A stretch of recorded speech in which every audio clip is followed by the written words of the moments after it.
আৰু 2013 চনত কীৰ্তি শিক্ষকৰ বঁটা পাবলৈ সক্ষম হৈছে। আৰু আমাৰ ডিম্পল হাজৰিকাদেৱে কোৱাৰ দৰে সামাজিক অনুষ্ঠানখিনি অগণন, য'ত তেখেতে সভাপতি, সম্পাদক এই ধৰণৰ অৰিহণা আগবঢ়াই আহিছে। বিহু উদযাপন সমিতিও সাৰি যোৱা নাই, স্থানীয় কৃষ্টি সংঘ সাৰি যোৱা নাই, শংকৰ জন্মোৎসৱ সমিতি সাৰি যোৱা নাই, আৰু জিলা সাহিত্য সভাৰো সহকাৰী সম্পাদক পদত অধিষ্ঠিত হ'বলৈ সক্ষম হৈছিল।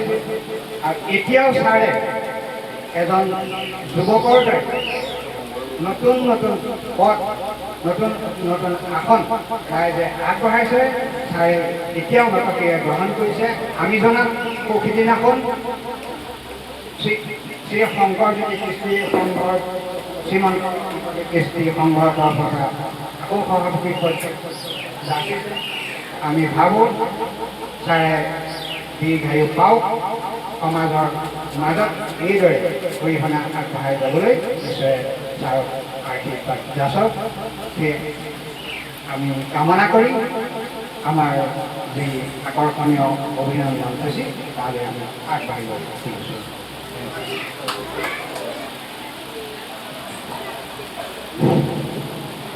আজি আমি যি অভিনন্দন পত্ৰভাগী আগবঢ়াম, মই এই পত্ৰভাগী পাঠ কৰিবলৈ লৈছোঁ। চিৰ চেনেহী মোৰ ভাষাজননী, পিছলা শাখা সাহিত্য সভা, স্থাপিত 1977, কাৰ্যালয় ত্ৰিবেণী সংগম বৰগুৰি। অভিনন্দন পত্ৰ, তাৰিখ 19 অক্টোবৰ 2025, প্ৰতি মাননীয় শ্ৰীযুত পূৰ্ণম পণ্ডিত, 2 নম্বৰ দৰাবাৰী, নাৰায়ণপুৰ। হে শ্ৰদ্ধাভাজন, পিছলা শাখা সাহিত্য সভাৰ তৰফৰ পৰা আপোনাৰ 75 সংখ্যক জন্মদিনৰ আন্তৰিক অভিনন্দন জনালোঁ।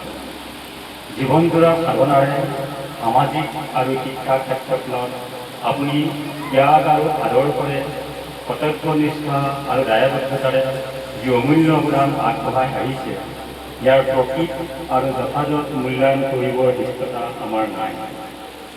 অৱসৰ গ্ৰহণৰ পাছতো সাহিত্যৰ জগতত আপোনাৰ অমলিন অৱদান, কলমৰ মাধুৰ্য আৰু চিন্তাশীল মনে আজিও সমাজক আলোকিত কৰি ৰাখিছে। আপুনি শিক্ষক হিচাপে যি নিষ্ঠাৰে দায়িত্ব পালন কৰিলে, তেনেকৈ সাহিত্যৰ প্ৰসাৰ কৰাটো এক অনন্য স্থান লাভ কৰিবলৈ সক্ষম হৈছে। ভাষা, সাহিত্য, সমাজ সংস্কৃতিৰ সুবিশাল পথাৰখনৰ অক্লান্ত কৰ্মী হিচাপে আপুনি সমাজলৈ সেৱা আগবঢ়াই আহিছে। তাকেই প্ৰকাশ পাইছে আপোনাৰ মহানতা আৰু সৃষ্টিশীলতা। পৰিৱেশত আপোনাৰ সুস্বাস্থ্য আৰু 75 বৰ্ষ গঢ়কা জীৱনটো সুন্দৰ, সমৃদ্ধ, সুখী হোৱাৰ লগতে দীৰ্ঘায়ু হোৱাৰ কামনাৰে পৰম পিতা পৰমেশ্বৰৰ ওচৰত প্ৰাৰ্থনা জনাই এই অভিনন্দন পত্ৰভাগী প্ৰদান কৰিম।